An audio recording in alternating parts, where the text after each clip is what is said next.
What happens when a CEO steps into the shoes of his employees and discovers the truth about his own company? Lucas Bennett thought his business was thriving until he went undercover and saw the harsh reality: neglected workers, toxic colleagues, and a failing customer experience. But one visit changed everything. This is the story of power, redemption, and the voices that deserve to be heard. Welcome to Voices of the Underdog, where we uncover the stories of those fighting for the respect they deserve. Don't forget to leave a comment sharing your thoughts and subscribe to the channel to stay updated with our latest videos, because the truth deserves to be told. Lucas Bennett had always been a visionary. From the moment he launched Bennett Mart, he had one clear mission: to create a department store chain that offered quality products at reasonable prices while maintaining outstanding customer service. His passion and determination transformed a single small retail store into a thriving business empire with locations across the country. Over the years, Bennett Mart had become synonymous with affordability, reliability, and convenience. However, success came at a price. As the business expanded, Lucas found himself increasingly detached from the daily operations of his stores. What had started as a hands-on venture, where he knew the names of his employees, interacted with customers, and personally oversaw inventory, had become a sprawling corporation managed through spreadsheets, reports, and executive meetings. He spent his days reviewing quarterly earnings, approving new store openings, and strategizing corporate growth. The further the company grew, the less time he spent inside the actual stores. Despite receiving overwhelmingly positive reports from his management team, something felt off. The numbers told a great story. Sales were strong, customer satisfaction scores remained steady, and employee retention seemed stable. On paper, Bennett Mart was thriving, but Lucas had a nagging feeling that the numbers didn't tell the full story. Lucas first started suspecting something was wrong when he came across a few negative online reviews. Customers had started complaining about rude employees, inattentive service, and unstocked shelves. Though the complaints were limited in number, they stood out to him. At first, he brushed it off. Every major business had occasional unhappy customers. But as he read through more reviews, a pattern emerged. There were consistent complaints about employees ignoring customers, long checkout lines, and dismissive attitudes at customer service counters. Even worse, some customers mentioned that Bennett Mart didn't feel as welcoming as it once did. That last comment stung. Lucas had built his company on the principle of making customers feel valued. From the beginning, he wanted Bennett Mart to be more than just a store. It was supposed to be a place where people felt respected, where employees genuinely helped customers, and where quality service was a priority. If customers were saying otherwise, something had gone terribly wrong. Lucas debated his options. He could call an emergency meeting, ask his managers to investigate, or send in corporate auditors. But he knew that wouldn't be enough. Employees behaved differently when they knew they were being watched. If a regional manager showed up for an inspection, workers would straighten their posture, offer their brightest smiles, and follow every protocol perfectly. That wouldn't show him the reality. Instead, Lucas decided he needed to see things for himself, without anyone knowing who he was. He would go undercover as an ordinary customer. No entourage, no special treatment, no warning. Just him, walking into a store like anyone else, experiencing his own business from a customer's perspective. After reviewing recent reports, he selected a store, Store 57 in Riverside. It wasn't one of the company's flagship locations, nor was it struggling in any major way. It was a mid-performing store, which meant it wasn't under constant corporate scrutiny. This made it the perfect test case. Lucas knew he couldn't walk into the store in his usual business attire. His tailored suits, polished shoes, and expensive watch would make him stand out immediately. Instead, he dressed down, worn jeans, a simple jacket, and sneakers. He left his luxury car at home and took an old, modest sedan instead. To make his disguise more believable, he even carried an old wallet with a few wrinkled bills and a faded loyalty card. He didn't want to be mistaken for an investor or a secret shopper. He needed to look like a regular, everyday customer. Before heading out, he studied the store's layout. He memorized the different departments and checkout areas. He wanted to ensure he could navigate naturally without drawing attention to himself. Then, without notifying a single person in his company, Lucas set out on his mission. As Lucas pulled into the parking lot of Store 57, he took a deep breath. From the outside, everything looked normal. The large Bennett Mart sign was bright and welcoming. Customers walked in and out, pushing carts filled with groceries, household items, and electronics. At first glance, the store seemed to be running smoothly. But Lucas knew better than to judge by appearances. Stepping inside, he immediately started observing.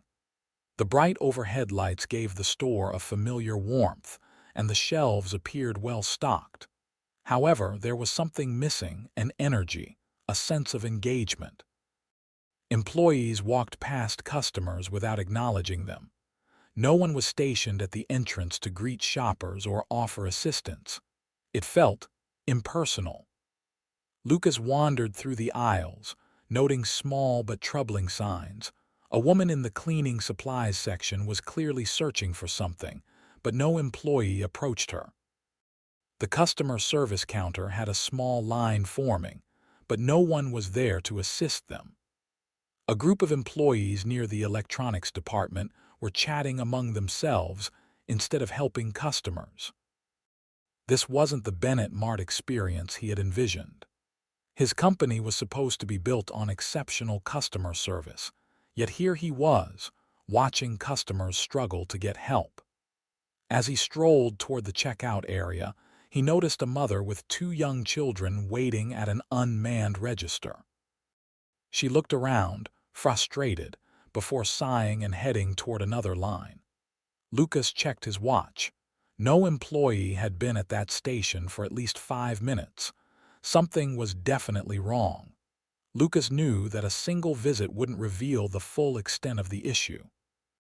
He needed to dig deeper, test customer service firsthand, and engage with employees directly. If this store was struggling, how many others were in the same position? Determined to get to the bottom of things, he made a plan.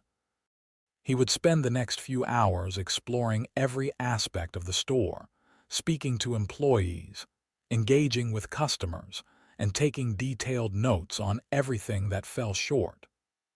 As he walked toward the customer service counter to see how long it would take for someone to assist him, Lucas felt a renewed sense of purpose. He wasn't just here as a CEO.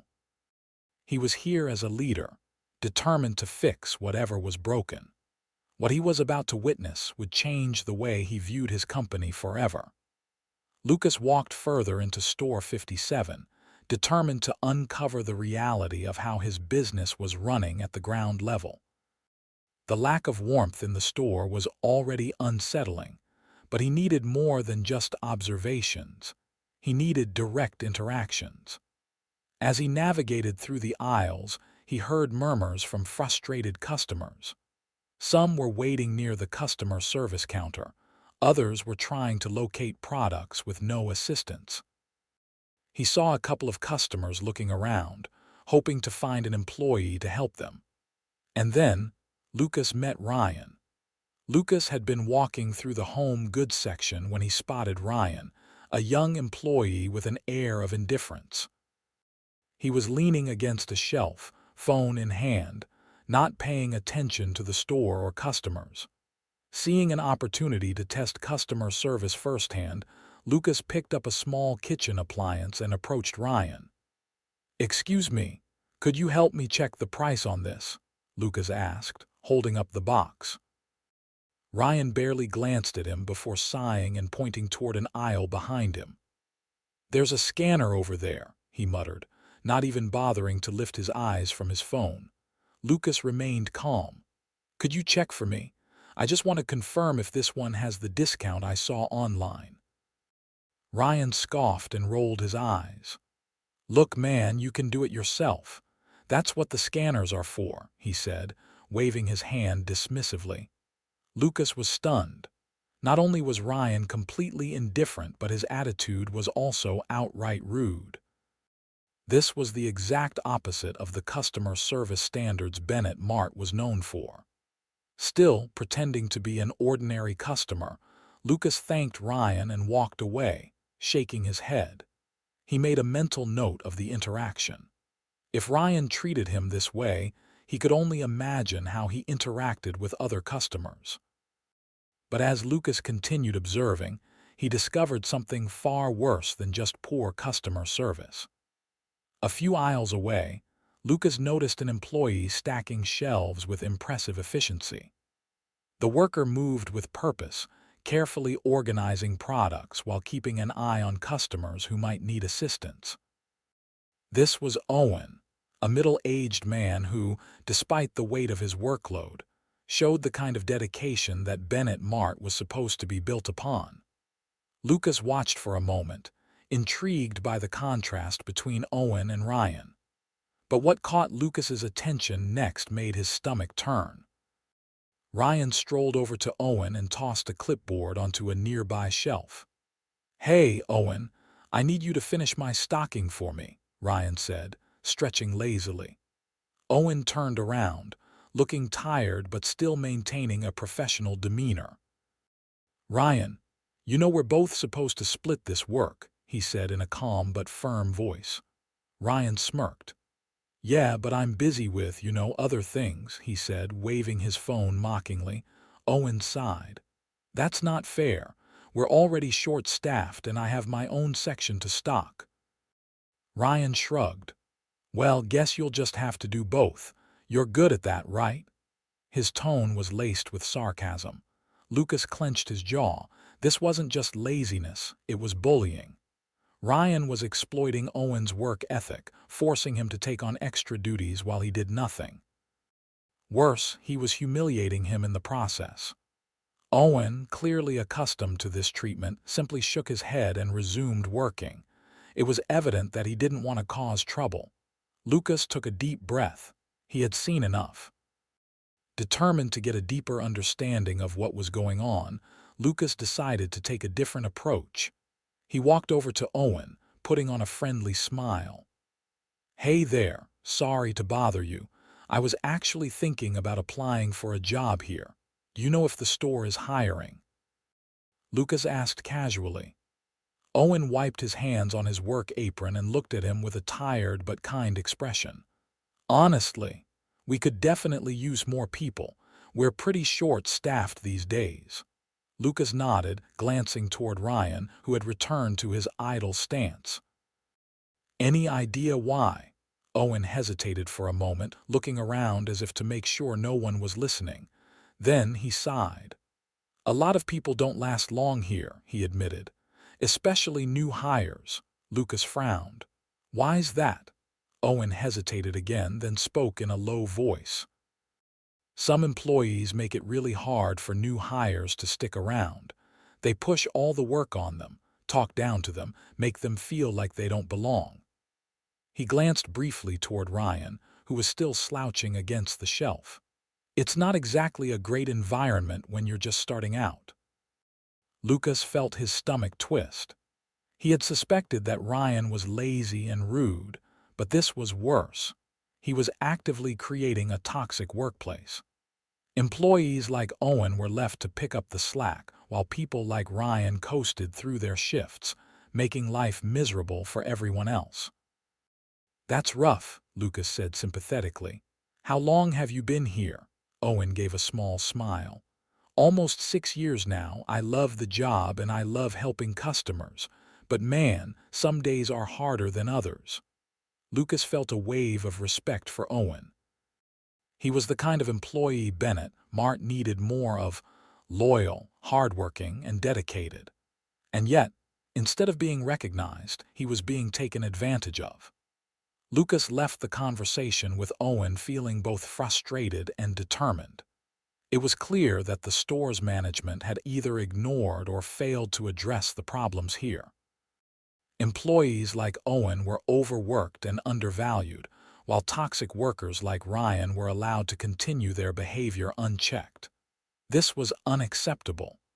Lucas knew he couldn't reveal his true identity just yet. He needed more information, more proof of just how deep this problem ran. But one thing was certain: he wouldn't stand by and allow this to continue.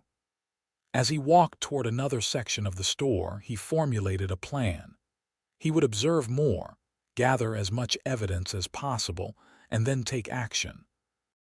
Ryan had no idea, but his days of getting away with this behavior were numbered. And Owen, Lucas would make sure his hard work was finally recognized. Here's the expanded Chapter 3, The Truth Unveiled, with detailed storytelling and at least 1,000 words. Lucas Bennett drove back to Mart's corporate headquarters, his mind racing with everything he had witnessed at Store 57. He had expected to see some operational flaws, maybe a lack of efficiency or minor service issues, but what he found was far worse. Employees like Ryan were tarnishing the company's reputation, while dedicated workers like Owen were being taken for granted. The frustration simmered within him. How could his company have gone so off track? How had these issues slipped past all the glowing reports his executives had been giving him? Sitting behind his desk in his expansive office, Lucas pulled up the internal performance reports and employee records for Store 57. If his instincts were correct, the numbers would reveal deeper problems. Lucas began with the customer feedback reports. The company had a system that collected reviews from shoppers, tracking their experiences and satisfaction levels. While executives often summarized this data into brief overviews, Lucas wanted to read the raw, unfiltered feedback. As he scrolled through recent complaints, a pattern emerged. Customer service is awful.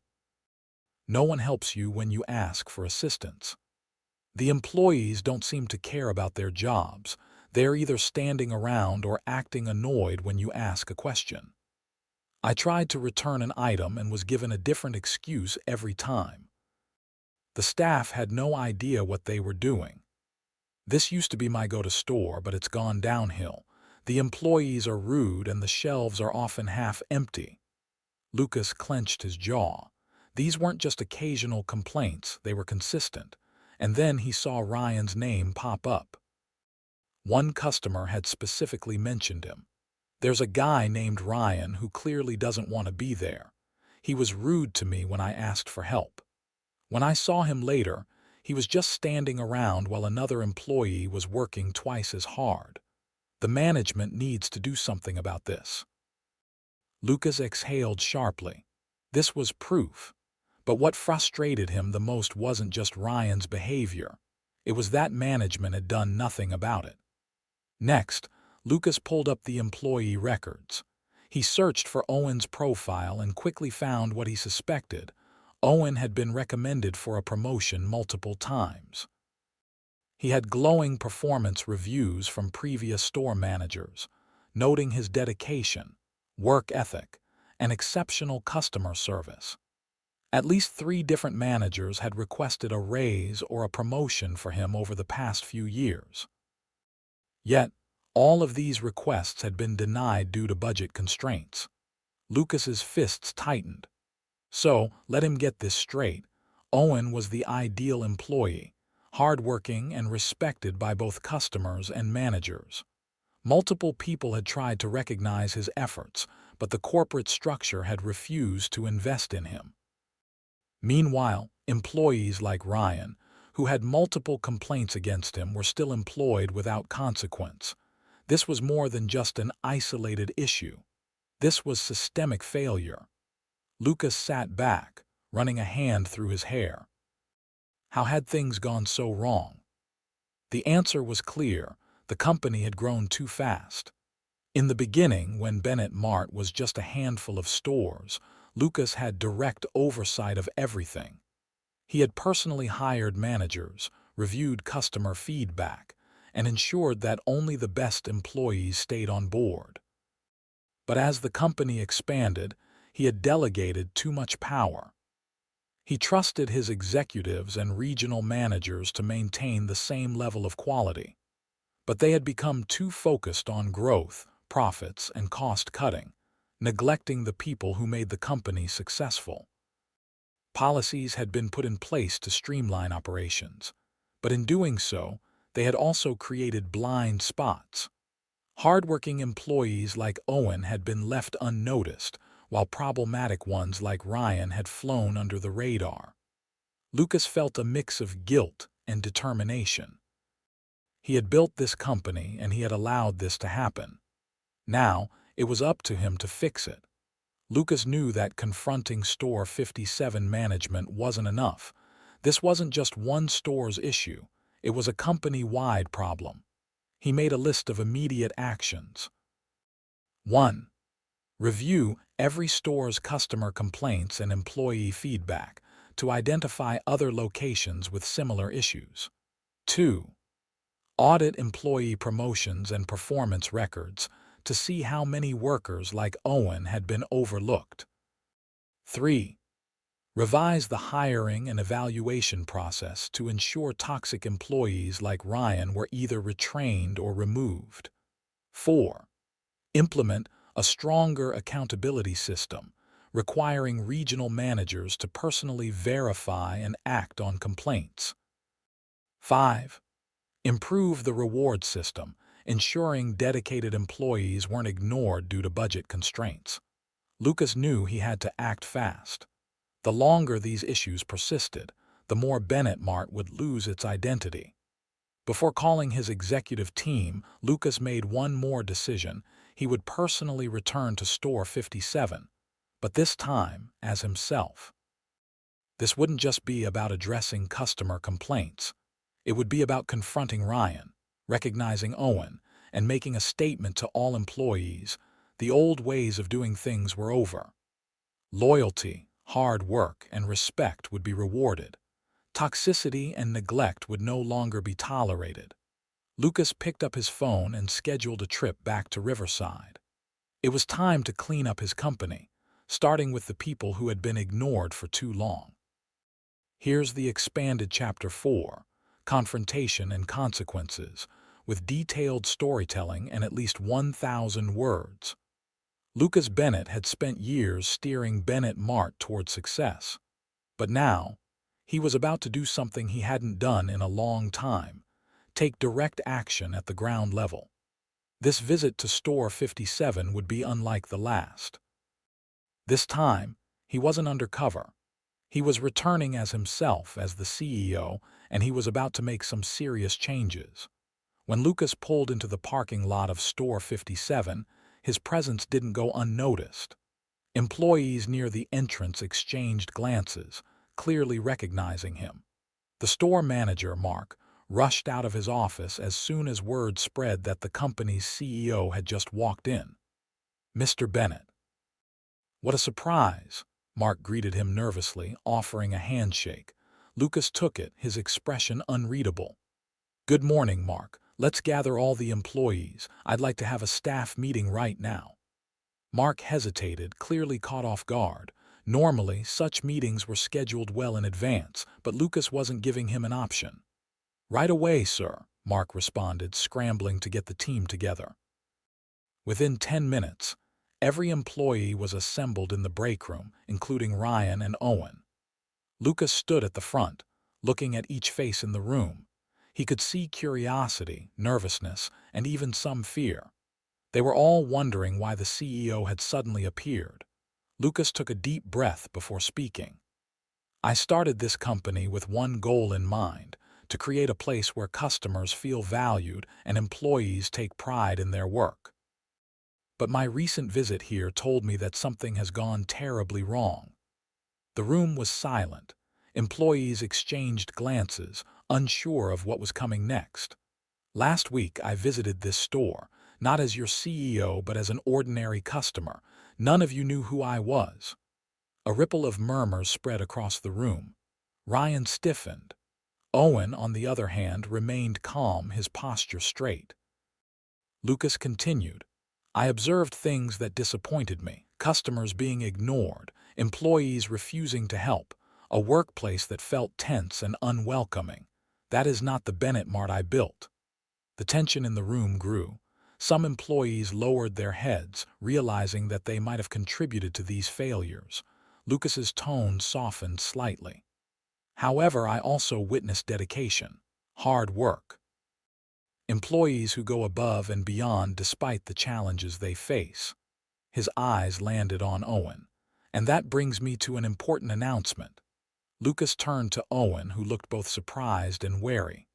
Owen, I watched you work. I saw your dedication, your willingness to help customers, and the way you carried responsibilities that weren't even yours to begin with. Owen blinked, unsure of where this was going. I also reviewed your records. I saw that you've been recommended for a promotion multiple times, but budget cuts prevented it. That ends today. The room held its breath. Starting immediately, you are being promoted to assistant manager. A beat of silence, then applause. Employees clapped, some even cheering. Owen's eyes widened in shock. Me, he said, as if he hadn't heard correctly. Lucas smiled. Yes, you've earned it, and it's long overdue. Owen swallowed hard, a mixture of pride and emotion washing over him. He had worked tirelessly for this store, and for the first time it felt like someone had truly seen him. The applause died down as Lucas shifted his attention. His gaze settled on Ryan, who had been silent throughout the meeting, his face pale. The room tensed. Everyone knew Ryan had been problematic, but no one expected what was coming next. Now, on the other side of things, I also saw behavior that does not belong in this company, Lucas said, his voice firm. Ryan, you ignored customers. You refused to do your job. Worse, you bullied your own colleagues, pushing your work onto others and making their jobs harder. Ryan's face drained of color. He glanced around as if searching for a way out.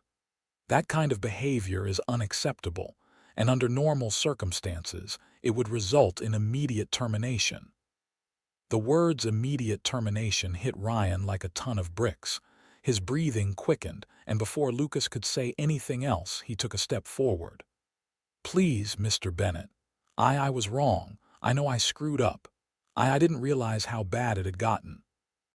His voice wavered with panic. Give me one more chance, just one. I swear I'll change. Silence. Employees watched, waiting to see what Lucas would do. Lucas studied Ryan for a long moment. He wasn't sure if Ryan's desperation was genuine or if he was just trying to save his job. But then he thought about what kind of leader he wanted to be. After a moment of contemplation, he spoke. I don't believe in giving second chances easily, Ryan. But I also don't believe people are incapable of change. Ryan nodded quickly, hope flashing in his eyes. So here's the deal, Lucas continued. You get one final opportunity, but from now on you will be working directly under Owen's supervision. If he sees even a hint of the old behavior, the laziness, the attitude, the mistreatment of your colleagues, you're out. No warnings, no second chances. The weight of those words settled over Ryan. Do you understand? Lucas asked. Ryan swallowed hard and nodded. Yes, sir, I understand. Lucas turned to Owen. Owen, you'll be responsible for overseeing Ryan's improvement. If at any point you feel that he's not making an effort, you report it directly to me. Owen nodded, his expression unreadable. With the meeting concluded, the employees dispersed, murmuring among themselves about everything that had just happened. Owen received pats on the back and congratulations, while Ryan was left looking dazed. Lucas watched as Owen approached Ryan, extending a hand. You've got a lot to prove, Owen said simply. Ryan hesitated, then shook his hand. I know. Lucas turned to leave, feeling a sense of accomplishment.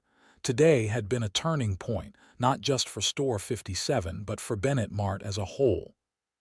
Things were finally changing, and Lucas would make sure they never went back to the way they were before.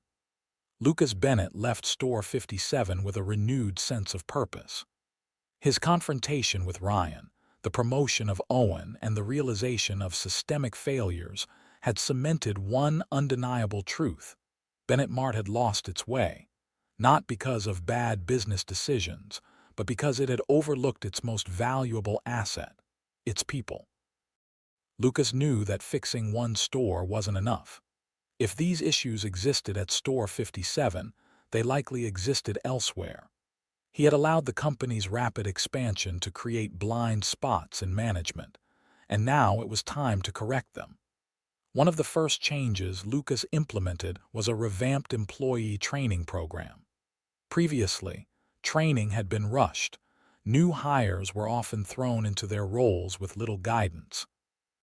This lack of structure made it easy for toxic employees to dominate the workplace, while hardworking employees were left unsupported. The new training program focused on customer service excellence. Employees were taught how to engage with customers, resolve issues efficiently, and uphold the values of Bennett Mart. Workplace culture and teamwork training included conflict resolution, recognizing signs of workplace bullying, and the importance of mutual respect among colleagues.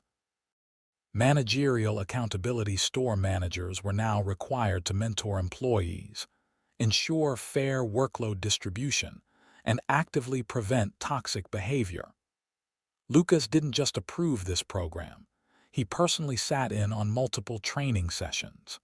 His presence made it clear that employee well-being was no longer a low priority. It was central to the company's success. One of the biggest failures at Store 57 had been the lack of accountability. Despite numerous complaints about Ryan, nothing had been done. This wasn't an isolated incident. It was a failure of leadership.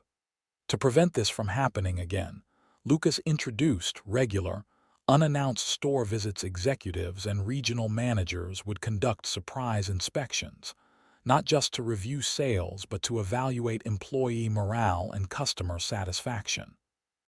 Employee performance tracking. HR implemented a more comprehensive tracking system that flagged repeated complaints about an employee, ensuring that toxic behavior wasn't ignored. Mandatory one-on-one meetings. Store managers were required to meet with employees monthly to discuss concerns, workload, and team dynamics. This gave employees like Owen a voice in how the store was run. Lucas also made one thing very clear: if a manager failed to act on repeated complaints, they too would face consequences. One of the most impactful reforms was the introduction of an anonymous feedback system. Lucas realized that many employees, like Owen, had witnessed problems but had been too afraid to speak up. They feared retaliation from colleagues or being ignored by management. The new system allowed employees to report toxic behavior, anonymously provide suggestions for improving the workplace, rate their managers on fairness and leadership. All reports were sent directly to corporate, bypassing store managers, to ensure transparency. The results were immediate.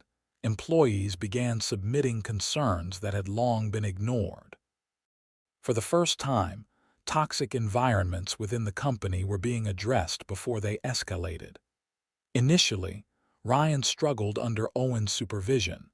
Being held accountable for his actions was unfamiliar territory, and he bristled at the restrictions placed on him. He was no longer allowed to dodge responsibilities, and Owen refused to let him slack off. For weeks, Ryan resisted. He barely spoke, performed only the bare minimum, and acted as if he were waiting for Owen to give up on him. But Owen didn't. Instead, Owen gave him structure.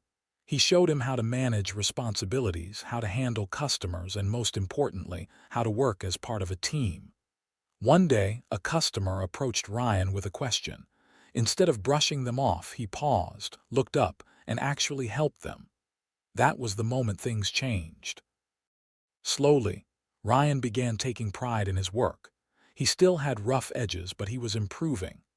The laziness, the dismissiveness, and the bullying faded. Under Owen's guidance, he learned that respect wasn't given, it was earned. Lucas kept a close eye on his progress. After 3 months, Ryan wasn't just doing better, he had become a reliable employee. The biggest surprise came when Ryan approached Owen one day and said, "Thanks for not giving up on me." For Owen, that was all the reward he needed. Lucas had spent years focusing on numbers, expansion, and efficiency, believing that those things alone determined success. But his experience at Store 57 changed his perspective forever. Success wasn't just about revenue, it was about people. It was about employees like Owen, who worked tirelessly yet remained unrecognized. It was about customers, who expected respect and care when they walked through Bennett Mart's doors. And it was even about employees like Ryan, who, despite their flaws, could still change when given the right leadership. As Lucas walked through Bennett Mart's corporate office, he made a silent vow to himself. He would never let himself become disconnected from his employees again. From that day forward, Lucas personally visited multiple stores every month. He spoke with employees directly, asked for feedback face-to-face, and ensured that hard work was always recognized. And Bennett Mart, it didn't just survive, it thrived. The company became a model of workplace fairness, proving that a business isn't built by policies or profits alone. It's built by the people who make it possible.